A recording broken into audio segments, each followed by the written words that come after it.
Kiyat kapladı dil sadıcı prorok hem padişah David'in psalterin çevirmelerini ama 151. psalmayı hem 9 Biblia türkülerin çevirmelerini. Çevirmelerin avtoru Kosma Şart sanatı ani psalterin çevirmesi kapladı 11 yıl. O sayır ani bu kiyat yardım edecek gagavuzlara okuma ayos tekstleri ana dilinde.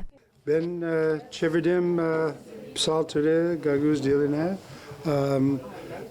Vardı çok yardımcılar. Bugün yaptık bir prezentasyon regional bibliotekasında.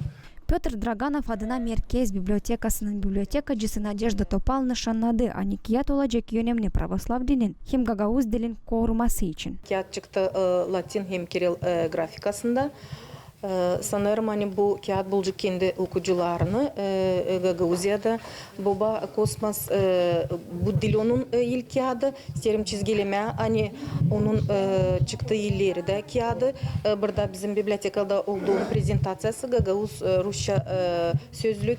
Tipardan çıktı 500 kağıt. Gagavuzya'nın yaşayanın çılak ananın yardımının bu kağıdın tiparlaması için para toplandı. Bu kağıt tipardan çıksın.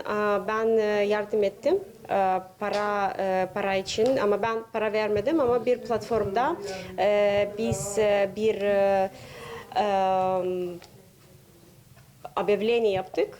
Orada o Amerikan platformada orada topladık para.